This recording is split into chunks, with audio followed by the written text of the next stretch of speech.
Regard croisé, dernière partie. Nous allons parler cette fois-ci du Togo. 67e session du comité contre la torture. Lomé a-t-il convaincu?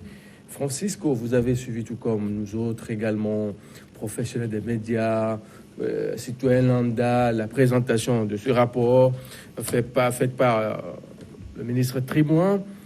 Est-ce que Lomé a vraiment convaincu? Si Lomé a vraiment convaincu, tout le résumé, c'est que pour cette session, sur tous les angles, on dit il y a toujours un long chemin à faire. Un long chemin à faire. À faire, dans tous les domaines. Ça veut dire quoi? Le Togo dit, nous avons aboli la peine de mort. Oui, c'est sur le papier, oui. Mais dans la pratique, les gens continuent de mourir, même en prison, privés de soins. D'accord? Donc, il y a un long chemin à faire. Le code, comment l'appelle-t-on? Pénal. Il n'y a pas de code de procédure pénale. À quoi sert le code pénal? Et l'affaire de prison, la maltraitance dans les prisons, les détentions arbitraires. On dit, on a bien fait, on a fait. On dit, il y a encore à faire. Donc, ça veut dire que, disons que c'est qu'on ne veut pas nous dire que c'est zéro, quoi. C'est-à-dire que vous avez reculé. Le Togo, effectivement, je vous dis, le Togo a reculé. Ça, c'est selon vous? Pas selon moi. Oui, bon, si vous voulez... On va marquer un point là-bas. Écoutez, Basile Agbo, sur la même question. La question revient, est-ce que Lomé a-t-il vraiment convaincu à cette 67e session du comité contre la torture qui a été, bien sûr, faite, la présentation qui a été faite, bien sûr, à Genève? Est-ce que Trimois, en allant à Genève, était allé pour dire que le Togo est clean? Je ne le crois pas. C'était quoi son rôle en ce moment? Son rôle, c'est de présenter la situation des droits de l'homme, surtout sur la torture au Togo. Et il n'y a pas au monde de gouvernement qui soit exempt de violation des droits de l'homme. Allons aux États-Unis. Il n'y a pas de gouvernement. Mais il faut quand même reconnaître que le Togo a été l'un des pays à mettre sur pied une commission nationale des droits de l'homme. L'un des premiers pays en Afrique. C'était une volonté du pouvoir à l'époque d'avoir un miroir où on va se voir dedans. D'avoir une conscience au niveau du gouvernement pour que lorsque ça va mal, la conscience là puisse réveiller tout le monde au niveau du gouvernement. Ah, il y a ceci, il y a ceci. Parce que le Togo a besoin que la communauté internationale nous accompagne. Et donc, pour que la communauté nous accompagne, il faudrait que nous-mêmes, on se voit dans le miroir si nous sommes bien. Je dis, il n'y a pas de pays, de gouvernement au monde qui soit clean. Parce que lorsque vous exercez le pouvoir, il y a toujours des moments où des trucs comme ça viennent. Nous avons vu les violences, nous avons vu les marches et autres où on interdit les marches, où les gens le font, etc., etc. C'est ça qui crée de temps en temps des arrestations. Donc, en mettant sur pied un membre, un ministre chargé des droits de l'homme dans le gouvernement, je crois que le gouvernement a l'ambition de mieux faire. De mieux faire. Et d'adoucir un tant soit peu les critiques sur la violation répétée des droits de l'homme. Ça, c'est un point positif. Okay. Parce qu'en allant à Genève, je ne crois pas que le Togo a été obligé d'aller. Le Togo, volontairement, va à Genève pour présenter la situation et pour demander à la communauté internationale de nous aider.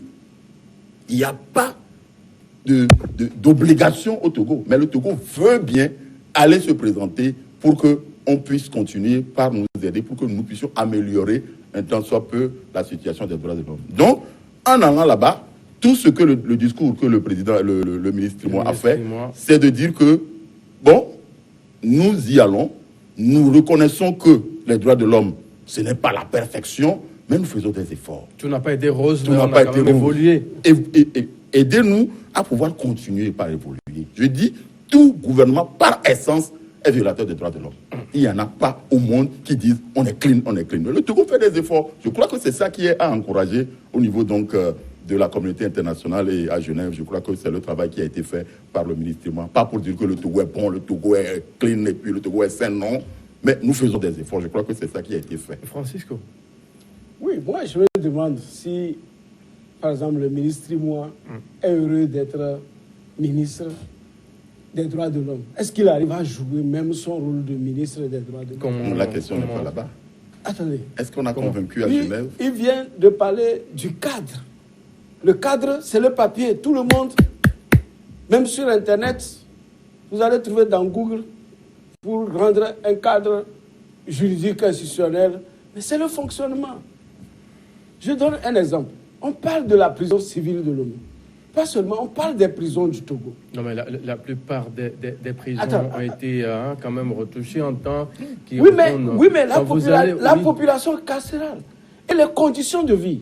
Imaginez, il y a 2 ans, à la prison civile de Sokodé, mais les prisonniers, les détenus ont dû faire une mutinerie pour réclamer les soins de santé.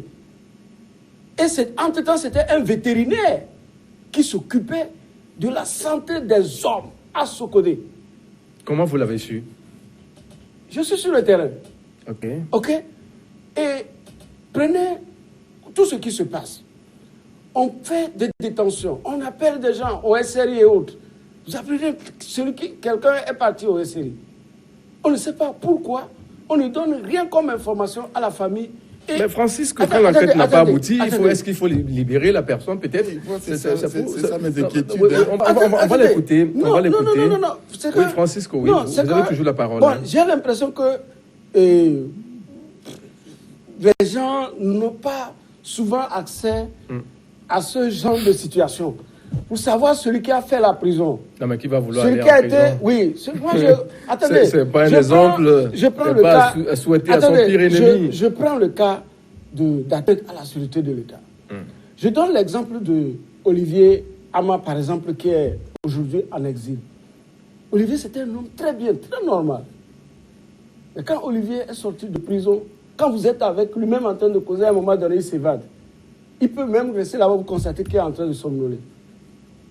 Ça, c'est un cas que je vous donne. Et je prends, par exemple, Dontema, que je connais bien, Casimir. Moi, il faut vraiment me mettre la croix de Jésus pour que j'arrive à admettre que vraiment Casimir ait l'intention de faire un coup d'État. Je vous dis. On peut... Oui. Non, moi je parle de... Est-ce que dans le rapport qui a été présenté à cette 67e session du comité contre la torture, il y a tout ça là qui il y a tout ça dedans. Il y a le cas de Pacha qui est aussi revenu. Moi, souvent, je n'aime pas parler du cas de Pacha parce que la famille Nyasingbe est suffisamment puissante pour faire sortir Pacha de prison. Mais je prends le cas de... On dit que quelqu'un est malade. Vous imaginez le général Tidjani, qu'on ne le veuille pas, non mauvais, moi je ne sais pas. Mais il était malade. Vous avez vu tous les pieds et des mains les gens ont fait. Pour le sortir de la prison, il est parti, il est mort. Donc on ne sortira quelqu'un de la prison pour aller se soigner que lorsqu'on est sûr qu'il va mourir. Ah bon? Est-ce que vous voyez? Non, mais peut-être. Parce que tout ce qu'on a... Mais monsieur, l'autre là, l'ancien directeur de UTB ou quoi, j'oublie son nom, Louki. Louki, c'est la maladie qu'il a sorti de la prison. Il est parti en France, il est mort. Ou bien, mais peut-être on attend le jour qu'on sera certain que Pacha va sortir de prison et mourir, qu'on va l'évacuer. Mais il y a beaucoup de prisons, il n'y a que Pacha parce que lui c'est un prisonnier gros format, mais il y a des gens, vous avez vu même Étienne Yakanou, quand Yakanou était en prison. Mais le sortir pour aller le soigner, même en détention, le soigner c'était difficile. Jusqu'au moment où on l'a sorti d'arriver à l'hôpital, il est mort. Attends, on a aboli la peine de mort, c'est ce qu'on a dit. Vous êtes sûr que la peine de mort est abolie? C'est aboli dans le papier. C'est aboli dans la... C'était dans... Oui, c'était là dans les tests, mais ce n'était pas pratiqué depuis Adjata Kofi. Oui. Ok? Oui. Mais après, ces gens qui sont morts, incarcérés, ou qui sont partis par exemple au SRI, ils sont ressortis. Et je dis stigmatisé à vie, quoi. C'est que vous n'avez jamais... Si vous avez vu des gens qui sont sortis, des gens bien, qui sont sortis de prison, peut-être vous avez répondu par exemple à une convocation, mais ils sortent. Quand vous voyez la dépression, vous saurez que tout le Bataclan qui est fait, que les gens se disent que je suis ministre, Et tu es payé pour les droits de l'homme. Mais tu vois pertinemment que ce n'est pas fait. Ce n'est pas normal. La CNDH est là-bas, institution, vous l'avez dit. Mais la CNDH fait quoi? Le Togo est-il le seul La justice État fait quoi? comme ça à vivre ces choses? C'est une question parmi tant Non, d'autres. moi je ne veux pas parler. Moi je ne veux pas parler des États-Unis qui violent les droits de l'homme. Moi, c'est ce que je vois. Je dis toujours, moi je suis microéconomiste. Je vois ce qui se passe à côté de moi, de ma société. Moi, je ne veux pas aller voir ce qui se passe loin. Ce qui se passe chez moi, c'est ça, c'est ce que je présente. Ce n'est pas ça. On a aboli la peine de mort, mais les gens continuent de mourir. Je vous ai donné l'exemple d'une prison où il n'y avait pas d'infirmiers même. Et il a fallu une mutinerie. Si vous voulez, moi, voilà. Une mutinerie pour que les détenus réclament des gens. Donc ceux-là qui sont là-bas, c'est des animaux, il faut qu'ils meurent. Jusqu'à preuve du contraire. Voilà, jusqu'à preuve du contraire. C'est choquant, c'est choquant. À part ce que vous dites, il y a un bon nombre de domaines. S'il n'y a que ce domaine-là de la prison, est-ce qu'il n'y a pas une avancée au jour d'aujourd'hui quand on sait que les nouvelles constructions en matière de prison sur l'étendue du territoire, on a senti quand même une amélioration. Ouais, si nous prenons par exemple la prison de Kpalimé, la nouvellement construite, qui se trouve à Gogomé, peut-être répond aux normes, non? Non, ça veut dire que parce que le bâtiment, la prison est bien construite, qu'il faut mettre des gens dedans, non. Même si les gens, si la procédure... C'est pas ça. Attendez. Je crois que tout le monde, tous les jours qui passent, l'effort que nous devons faire, c'est d'attirer l'attention du gouvernement sur des situations comme celle-là. Si nous avons aujourd'hui des organisations de défense des droits de l'homme, leur travail consiste donc à pouvoir soulever ces problèmes au niveau du gouvernement pour que le gouvernement en prenne conscience. Parce qu'il y a parfois des exactions qui se font sans que le gouvernement ou bien sans que les ministres qui sont en charge n'en soient informés parfois. Donc, je ne vois pas... Quand on est gouvernant, quand on est gouvernant, on a la visibilité. Quand on est gouvernant, c'est pas parce que le bâtiment de la prison est belle qu'il faut incarcérer les gens, ok? Il faut incarcérer les gens. Les gens qui tombent sous le coup de la loi, il ne faut pas les incarcérer parce qu'on a peur que vont aller subir des problèmes. Regardez par exemple, depuis le 19 août 2017, ça fait combien de personnes sont en prison? On en a fait sortir. Hein? Oui, on en a fait sortir, mais ceux qui sont là sont encore plus nombreux. Et ce n'est pas bon. La prison ne doit pas être un chemin pour parvenir à la citoyenneté. C'est ce qu'on dit au Togo. La dernière fois, j'avais dit à une émission aussi que quand on voit sur beaucoup de listes, même de locales, il y a beaucoup qui sont même qui sont en liberté provisoire. Est-ce que vous comprenez? Les listes de quoi? Les listes des candidats, que ce soit de UNIR ou d'autres partis, mais qui sont des gens liberté provisoire. Parce que depuis qu'on arrête les gens, quand le chef de l'État Faure Gnassingbé est arrivé, que ce soit les incendies des grands marchés, tout le monde qu'on libère est sur libération provisoire. Des enquêtes, les jugements n'ont jamais progressé pour aboutir. Et il y a encore des gens, il y a le cas de Mohamed Loun, personne n'entend plus parler parce qu'il ne fait pas de bruit. Est-ce que vous voyez? Donc quand vous voyez ces détentions arbitraires, ceux qui passent le temps au SRI, ceux qu'on ne voit pas, et tout, c'est nombreux. C'est nombreux. Chaque jour, c'est des alertes. Et ce n'est pas bon pour le pays. Non. Les gens travaillent. Moi, je dis, les juges aujourd'hui ne font rien. Ils perçoivent leur salaire. Comment ils ne font rien? Non, ils perçoivent leur salaire pour rien. Qu'est-ce qu'ils doivent faire? Par exemple, à la place du juge, c'est le SRI qui travaille. Est-ce que vous voyez? Et quand on arrête quelqu'un, on lui dit, moi, je vais demander au juge de vous faire tel nombre d'années de prison. Est-ce que c'est normal? Un magistrat, dans le temps, des gens comme les Abdoulaye Yaya, je pense. Mais quand vous amenez, même devant Yaya Dema, vous amenez des gens, Abdoulaye Yaya dit à Yaya Dema que ça là, ce n'est pas faisable. Ça, on ne peut pas le faire, on le fait si. Aujourd'hui, il n'y a plus de juges courageux. Ça, excusez-moi, aujourd'hui, je suis très énervé parce que je vois tous ces talents que nous avons au pays. Ils sont là, qui n'ont aucune décision. Un juge doit être respecté par un officier de police judiciaire. Qui intimide qui finalement? Il n'y a pas d'intimidation non plus. Non, est-ce que le pouvoir qui les oblige à se comporter qu'est-ce qui n'a pas entre-temps marché? On assiste un peu à cette passivité de la chose quand on dit que les juges ne jouent pas vraiment leur rôle.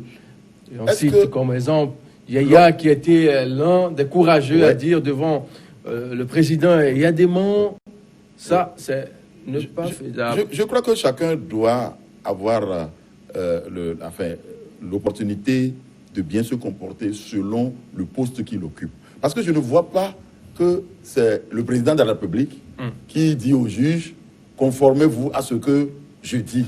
Le juge est libre. Et à chaque fois, le gouvernement a réitéré la liberté des juges.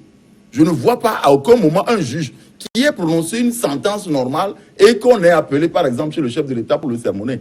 De toute la façon, on n'a jamais entendu ça. Je ne sais pas si M. Napokoura peut nous dire que tel juge, pendant qu'il tenait le jugement, avait prononcé tel délibéré et qu'il a été appelé. Donc ça veut dire que les juges doivent prendre conscience du rôle qu'eux-mêmes doivent jouer et savoir qu'ils ont une liberté à défendre. Alors, si un juge ne se comporte pas comme il doit le faire, je crois qu'il faut l'interpeller pour leur dire, mais faites votre devoir en respectant donc la République, parce que lorsqu'ils prêtent serment, c'est au nom de la République qu'ils jugent.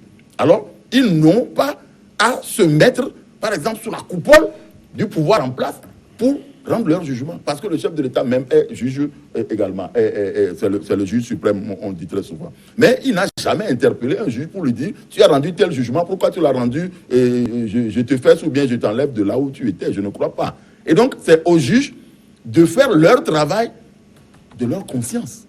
Et si on ne le fait pas, il faudra les interpeller ou leur dire, vous avez tel rôle à jouer dans la société pour qu'on dise que notre justice est une justice libre. Ce n'est pas au chef de l'État ou bien au gouvernement de venir faire le travail à leur place. Alors s'ils le font, je ne vois pas un moment où le chef de l'État ou bien les ministres vont leur dire, vous avez fait ceci selon votre ligne, nous on vous défend de continuer par faire votre travail. Je ne le crois pas. Donc, si on veut la réforme de la justice, là, on a beaucoup épilogué sur cette réforme de la justice. On a fait beaucoup de travail sur cette affaire-là. Mais si les juges continuent d'être des sous-fifs ou bien je ne sais pas, c'est leur responsabilité qui est engagée. Chacun, devant le tribunal de l'histoire, répondra de ce qu'il a fait au moment où il avait le pouvoir de faire ce qu'il voulait. Donc, moi, je ne veux pas croire que c'est l'État ou bien le chef de l'État qui ordonne aux juges de faire sa volonté. Mais les juges font selon ce qu'ils ont appris à être libres dans leur jugement. Et si quelqu'un ne le fait pas, est-ce qu'on va imputer la responsabilité au gouvernement ou bien au chef de l'État? Enfin, c'est M. Napokoura qui nous dit. Il y a des gens qui ont eu à faire leur travail et qu'on leur a dit pourquoi vous l'avez bien fait. Voilà. Les magistrats, ce qu'ils vivent là-bas, ce n'est pas facile.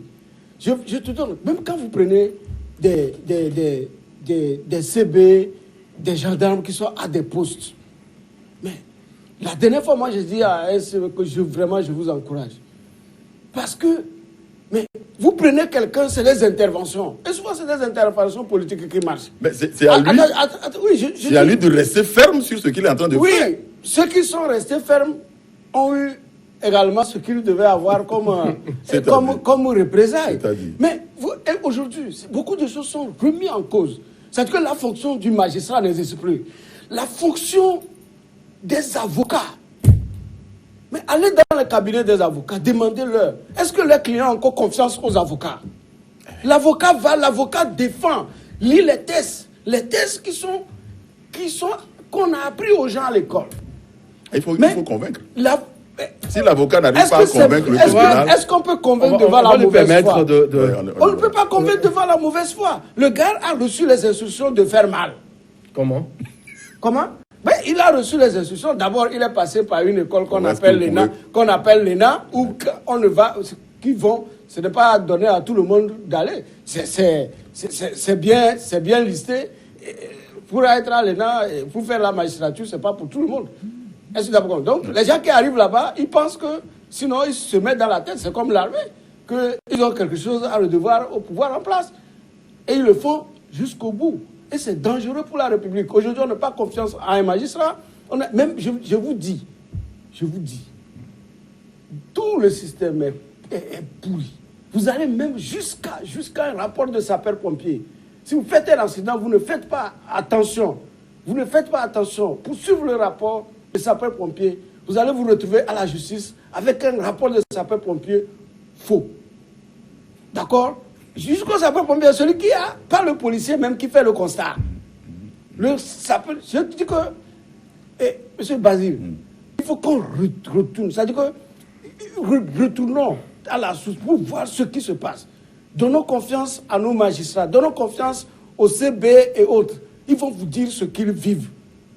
Et c'est n'est pas normal. La liberté, il faut retrouver la source. Donc le cadre, le ministre sur le papier, Trimois ne va pas quand même inventer le contenu du rapport quand il y a ça et là quelques manquements. Qu'il faut-il justement faire pour améliorer? On sait qu'encore dans peu de temps, le Togo va encore retourner à la 68e section. Ça, c'est forcé. Non, pour améliorer, c'est très simple. Vous avez la formule magique? Oui, c'est simple. Je dis que c'est le chef de l'État. Moi, le jour qu'on a annoncé que le chef de l'État, pas le chef de l'État a donné l'ordre, quand on a arrêté M. Pacha Nyasimbe, je me dis que, donc rien ne fait peur à Fort Nyasimbe. Comment? Ah oui, parce qu'il a touché, voilà, il a touché celui que pratiquement tout le monde craignait, qui pensait, parce que Pacha même avait dit, c'est moi qui ai demandé aux généraux de faire allégeance à mon petit frère. Ça, ce n'est pas moi qui l'invente. Son petit frère, son grand frère, c'est son frère. Bien. 71, je crois. Voilà. Bref, donc ça veut dire que Pacha, dans l'armée, il avait chose. Mais il a pu le prendre. Et les militaires n'ont pas bougé. Okay. Il n'est pas militaire. Ah voilà. Que je dis, la famille est très puissante. Je dis que si la famille veut aujourd'hui qu'on sorte Pacha de prison, celui d'avoir bon, on refuse nos privilèges. On refuse nos privilèges. Vous n'avez pas encore répondu à ma question. La formule magique pour pouvoir améliorer. Voilà. Tout dépend. S'il veut, il fait la promotion de l'alternance. Je vais vous dire pourquoi. Aujourd'hui, les gens pensent que tant que M. Fort Nyasimbe est là, on continuera de jouir de notre petit pouvoir, on fera tout ce qui nous plaît. Ça commence par là. L'alternance, quand je dis il faut qu'il rentre là dans la dynamique de l'alternance, c'est qu'il coupe avec la corruption. Parce on que c'est Apoussia qui est là, qui travaille déjà. Non, laissez Apoussia. Celui qui a Apoussia, il peut arrêter qui? Non, excusez-moi, parce que moi, je connais beaucoup de personnes. Celui qui, je ne les approche pas, mais celui qui est Apoussia, il peut... Prenez le bureau de Apoussia, regardez la communication même de Apoussia. Est-ce que vous voyez? C'est des trucs concrets pour donner les postes aux gens pour gagner. Mais ils font quand même de bons boulots. Hein. On a vu certaines interpellations. Ils n'ont pas encore fait une interpellation. Même le ministre, certains sujets clés. Ce qui était simple et palpable avec des rapports. Le ministre des Sports, qui est parti là, comment il s'appelle? Lorenzo, avec 650 millions de la canne. Ça, c'est clair. On a vu des vestes qu'on a achetées, des vestes qui devaient coûter 5 000 francs, qui sont allées à 100 et quelques mille. Aucune veste. Attends, ça c'est clair. Attends, 5 000 5 000 qui sont allés à 100 et quelques mille. Bref, les joueurs même ont refusé de porter. Ça c'est une preuve. Regardez, s'il arrête la corruption, s'il rentre dans la dynamique de l'alternance, c'est qu'il arrête la corruption. Parce que c'est la corruption qui renforce son régime. Les gens qui prennent de l'argent dans les caisses de l'État, aujourd'hui les caisses de l'État sont vides. Comment vous l'avez su? Et dit, quand vous voyez, je ne vois pas encore, un seul projet du PND qui est mis en œuvre. Le programme national de développement. Nous sommes sensibilisé les populations là-dessus. C'est la sensibilisation. Bientôt. Voilà. En marche. Voilà, c'est la publicité qu'on a reçue pour l'instant. Mais on n'est pas encore rentré. Je ne vois pas quel est ce chantier de grande envergure que le gouvernement togolais a lancé en 2019 et qui rentre dans le cadre du PND, sauf la publicité. Donc, on doit arrêter cette machine-là de corruption. C'est bien pour le pays. Si le chef de l'État arrête la machine de corruption, ça veut dire qu'effectivement, il a décidé que 2020 ou bien après, je n'irai plus au pouvoir. Mais tant qu'il perdure dans l'idéal d'être comme Mohamed VI, qui garantit le pouvoir à son... Merci Francis, on va écouter Basile sur la question. Basile, qu'il faut-il justement faire? Le constat est là. Il y a peu d'avancées selon le rapport qui a été présenté par le ministre Trimois à cette 67e session du comité contre la torture. On demandait si vraiment Lomé a convaincu. On n'a pas vraiment convaincu. Voilà ce qu'on a finalement retenu de cette rencontre-là. Non, je disais, est-ce qu'il était allé pour convaincre? Il était allé pour présenter la situation et pour dire la communauté internationale, nous sommes en train de faire des efforts. Aidez-nous à évoluer, je crois. OK. Donc, dès l'instant où il est là pour demander à ce qu'on aide le pays à évoluer, c'est déjà positif. On reconnaît que tout n'est pas clean, tout n'est pas très beau, etc., etc. Bien, il faudrait qu'on aide le pays à évoluer positivement. Je crois que c'est déjà un acquis. Bon, maintenant, qu'est-ce qu'il y a lieu de faire? Il faut que chacun joue son rôle correctement au niveau où on l'a placé. Que les gens n'aient pas toujours cette crainte de se dire que non, on va faire ceci. Mais faites votre travail. Le chef de l'État l'a toujours dit, à chaque fois qu'il a eu l'occasion, que chacun fasse le travail pour lequel il est là. Le chef de l'État n'est pas derrière les gens pour dire ne faites pas ce que votre conscience vous dit, ne faites pas ce que le travail qu'on vous a confié vous demande de faire. Et je crois que c'est à chacun de jouer son rôle le plus librement possible pour que notre pays puisse avancer. Si tout le monde jouait son rôle le plus librement possible, tel qu'on le lui concède, je crois que nous n'aurons pas de problème. C'est parce que quelque part, certains refusent de jouer correctement leur rôle, et c'est ça qui nous plonge dans la situation dans laquelle nous sommes. Que chacun se dise, le pays, ça nous appartient à nous tous, et donc je dois jouer mon rôle, quel que soit, et j'explique. Si jamais on me demande des explications, j'explique pourquoi est-ce que j'ai fait ceci, selon la loi qui est là. Je crois que si tout le monde joue son rôle de façon claire et de façon conséquente, nous n'aurons pas à voir des failles que nous sommes en train de voir aujourd'hui, quel que ce soit au niveau donc de ce que nous appelons aujourd'hui la corruption, que ce soit au niveau de ce que nous appelons aujourd'hui la justice qui est mal faite, que chacun joue son rôle. Je crois que c'est ce que le chef de l'État a toujours lancé à chaque fois que l'occasion lui est permise. Et donc, il faudrait que les citoyens comprennent que nous avons un rôle à jouer pour le bien de notre pays. Et si tout le monde se met dans la tête que je dois jouer mon rôle et que je ne dois pas être là à avoir de la corruption ou bien à chercher à être corrompu, le pays va marcher normalement. C'est parce que certains refusent de jouer leur rôle là où ils sont que nous sommes en train de vivre la situation dans laquelle nous sommes. Que chacun à son niveau joue son rôle. Vous parlez des CB, vous parlez des juges, vous parlez des auxiliaires de justice, etc. Que chacun comprenne qu'il est libre de jouer son rôle et de s'expliquer si jamais il y a explication à donner. Je crois que là, nous aurons à sortir des situations tordues dans lesquelles nous sommes en train d'évoluer. Parce que chacun se dit, je suis citoyen, on m'a confié un rôle à jouer, je le joue avec pleine conscience pour que nous puissions évoluer. Francisco, en 30 secondes, leçon à tirer. Non, la leçon à tirer, c'est que, comme on l'a dit, rien n'est fait au Togo. Non, on ne peut pas dire que non. La route est longue. Regardez, même pour... Attendez, je demande juste la leçon à tirer. Pour rentrer dans un hôpital... C'est déjà la fin. Pour rentrer dans un hôpital, c'est une torture. Parce qu'on ne sait pas si on va ressortir vivant. Il n'y a pas de structure de santé. C'est une torture. Tout ça là, quand on évalue les droits de l'homme, le Togo a reculé. Ça, je m'excuse, parce que nous, on était enfants. Même le camp hérité, tu prends le médicament. Est-ce que vous comprenez? Les premiers soins existaient. La Caisse nationale de sécurité sociale. On n'était pas aussi nombreux comme ça, on n'était pas 7 millions et quelques mais le Togo évolue. On doit être merci à vous, Francisco, d'être passé sur ce plateau de Regard Croisé Basile Ago. Merci d'être passé également. Mesdames et messieurs, merci pour votre fidélité légendaire. Bonne suite de nos programmes à vous tous. Juste derrière nous, l'info.